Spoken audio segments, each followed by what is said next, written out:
Given a choice between eating fresh food or packaged food, I recommend eating fresh food every time. When you think about BPA being on the lining of all cans, why? Why do we need that? Usually the assumption is that if the exposure levels are low, then it's probably not a problem. We can't assume actually that there is a safe threshold.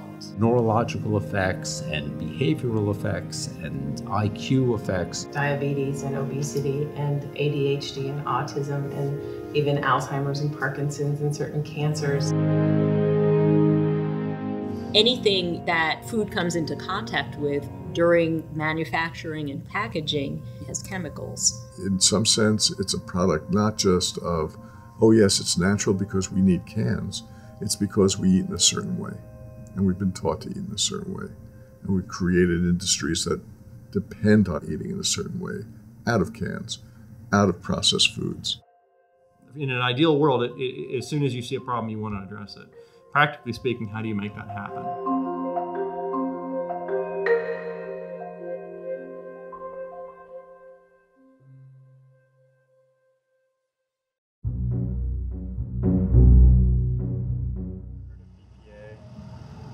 No, never. It sounds familiar, but I don't necessarily know what it is. I know it's a chemical that you have to be careful of that's in plastic bottles and baby type plastic items like pacifiers. I think I've seen those on the packaging on the food products. Do you know what it does? Isn't it it goes around with your digestive system, kind of? Something like that. Sorry, what was the endocrine system? Sure. What it does? Yeah, the endocrine system. It's mostly your thyroid and other. What else does it do? Adrenaline, that sort of stuff, is all part of the endocrine system, I think. Disruptors. Yeah. I haven't. No. Okay. Very difficult question. The endocrine system is made up of a series of glands, as well as special proteins called receptors, hormones, and other elements. The glands include the thyroid, pituitary gland, adrenal, testes, and ovaries. All of the glands in the endocrine system regulate the body with a specific and controlled amount of hormones.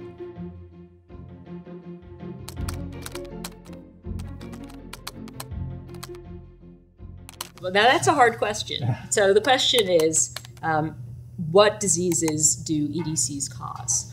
And it's a very difficult question to answer because the link between cause and effect of exposure to EDC and the manifestation of some kind of a disease is really dependent upon how much of the EDC you're exposed to, when you're exposed to it, and what the disease is.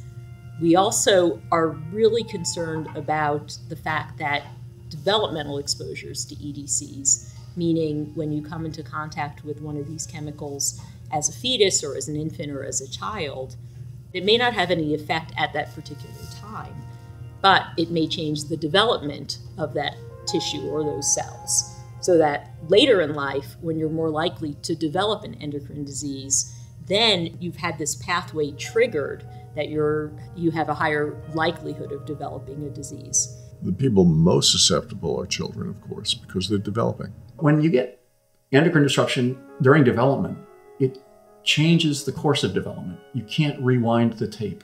Getting a disease like measles or mumps in some ways cause severe problems, but they're temporary.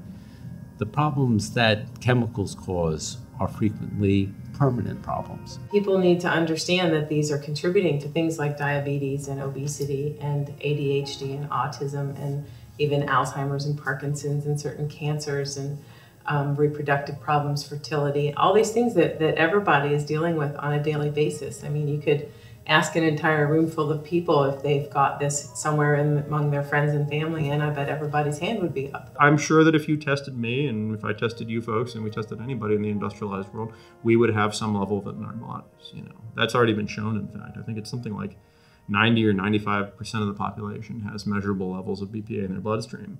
And since you eliminate it in 24 hours, that shows that we're all being exposed all the time. The world is full of chemicals. There are approximately 85,000 chemicals in use. Not all of these chemicals disrupt normal endocrine function, but so far at least 1,000 have been identified that do. This doesn't mean the other 84,000 are non-EDCs. It means scientists haven't had the time or funding to test every single one, and more are being created every day.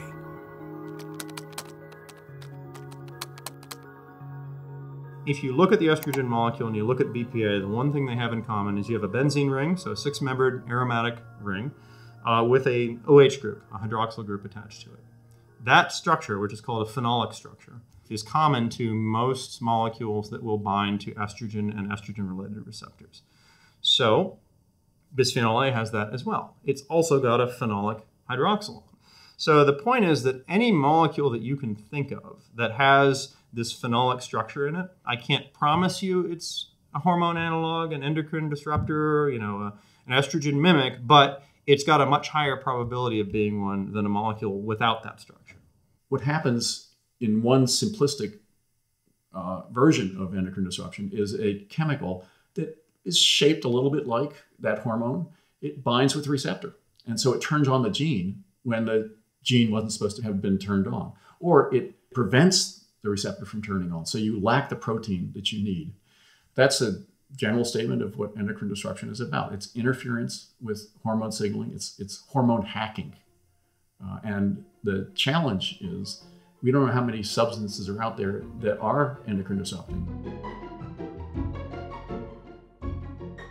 As people have recognized that bisphenol A, or BPA, is an endocrine disrupting chemical, there's been a lot of attention and a lot of concern on the part of consumers to try to pull BPA out of packaging.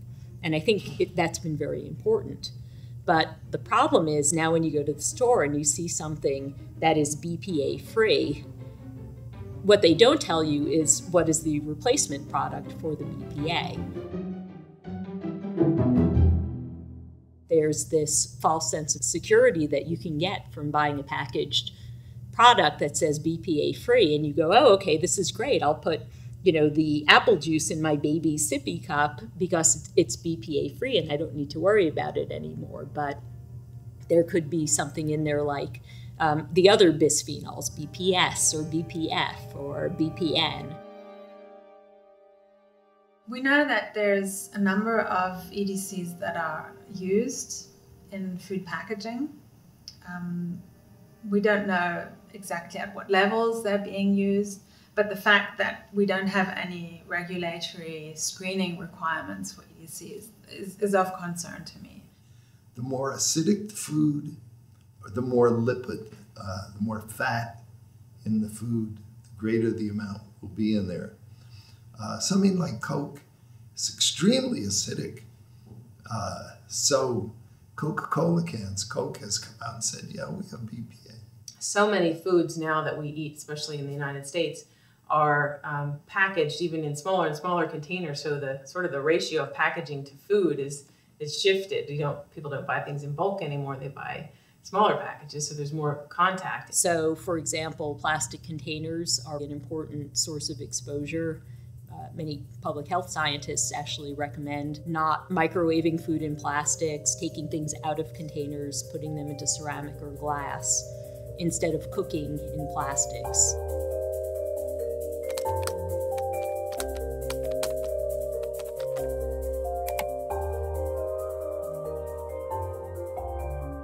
You could have something that is an organic, healthy product, but it may be packaged in a material that is quite toxic, or might leach material into that food that then gets into your body. And certainly we have seen studies that show that even eating organic foods, packaged organic foods, people do get packaging chemicals in their bodies. Another thing to think about is the packaging that people do at home. I've raised 2 children to the ages of 11 and 12 at this point, so I pack lunch every day and I know what it's like, and I know that you take your potato chips and you put them in a baggie and you put it in there, and so we're creating our own food packages. And if we knew which chemicals were in which food packaging, we might be able to avoid some of the worst ones. But you can do certain things that help reducing exposures, like getting rid of this throwaway packaging, eat freshly prepared food more often. I know it's hard in the modern life. Don't have like all those one single-use coffee cups, etc. So there are certain things you can do to reduce exposures, knowing that you will never be completely unexposed to endocrine disruptors.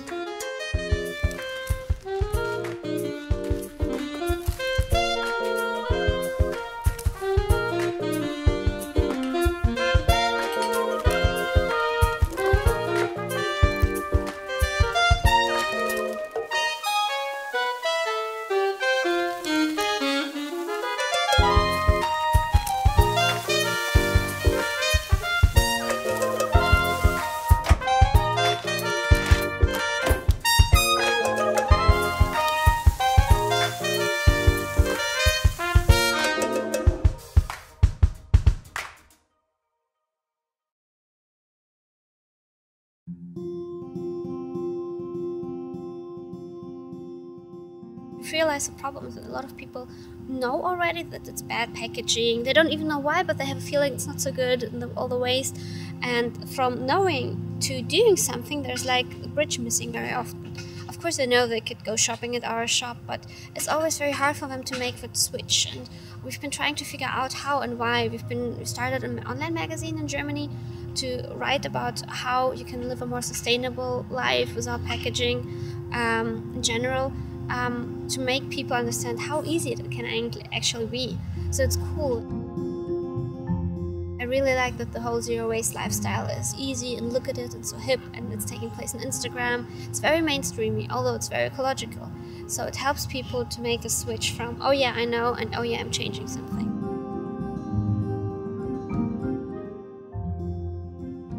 Zero waste kind of came gradually to us. We watched documentaries, we read some books, and what we found really made us sad, thinking about the future that we were going to leave behind for our kids.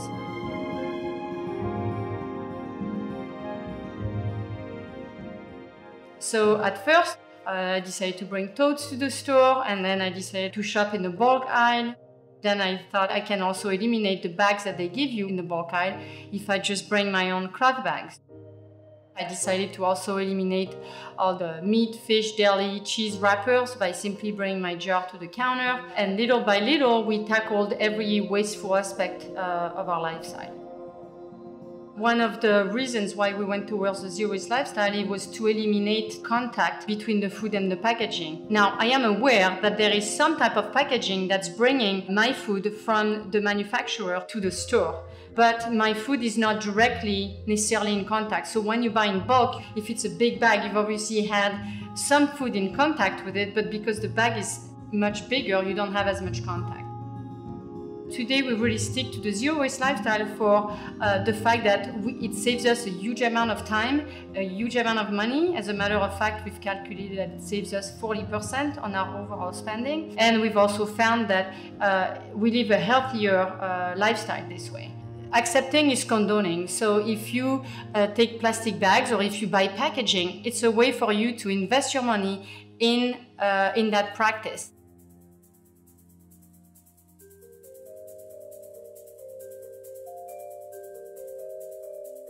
The environmental reasons is what led us to live this way. So this is my family's waste for the year. Basically, what's in here are all the materials that we haven't been able to refuse, reduce, reuse, recycle, or rot. So for example, you'll find fruit stickers, chips of paint, photo paper. We have a biking glove. We have pieces of old caulking, just little bits and that don't even have names.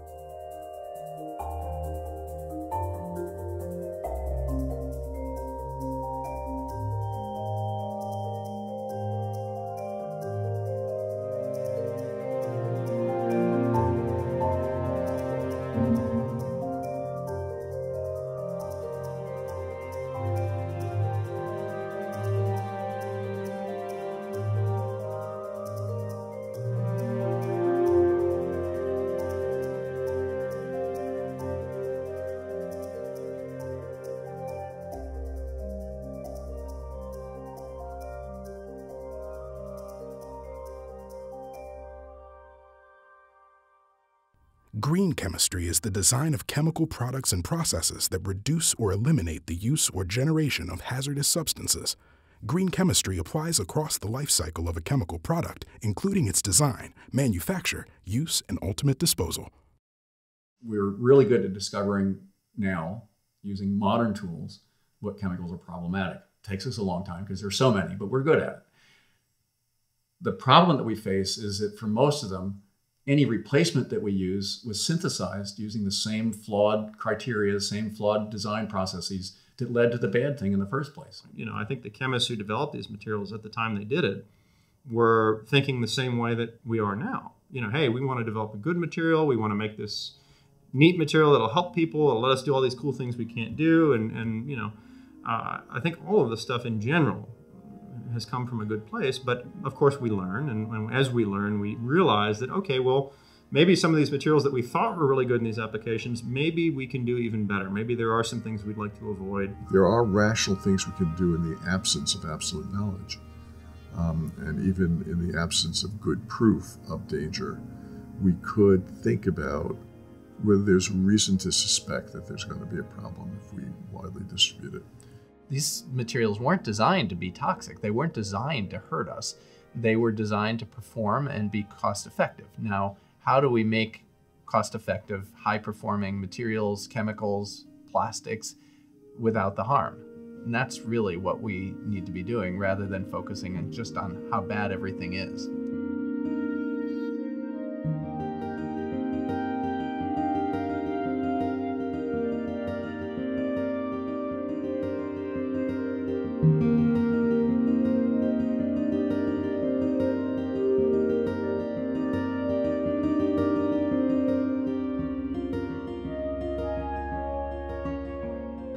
Being able to come up with interesting and clever and practical, and that's very important, practical ways of addressing these.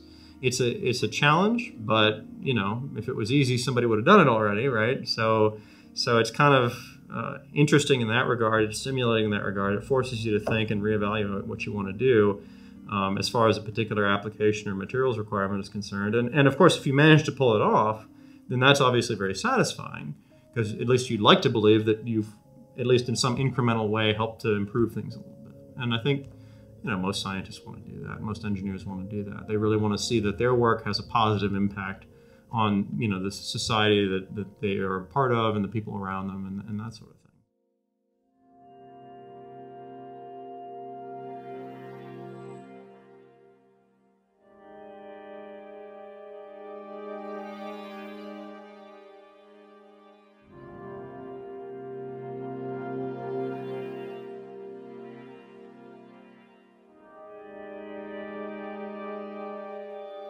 When we replace a chemical, we want to have something else that has the same function. If I have a shatterproof see-through windshield, you can't replace that with something that doesn't have those same features. Green chemists also want something that's actually safer, that has less hazard associated with the class of chemicals of endocrine disruptors. We're looking for chemicals that don't interfere with hormone action. And the third prong is price. Green chemists are not going to develop a replacement that costs a tremendous amount more than the original chemical or product. But here's the thing. When we think about the costs of endocrine disruptors, we think about what it costs to make the chemical, not the cost that's associated with being exposed to the chemical.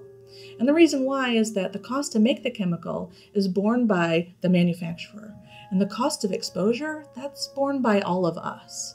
What does it cost us to be exposed to these endocrine disruptors? Because it is not pennies per pound the way that we think about the manufacturing costs. In this way, green chemistry offers us the opportunity to produce chemicals that are actually less expensive for us when we think about exposures.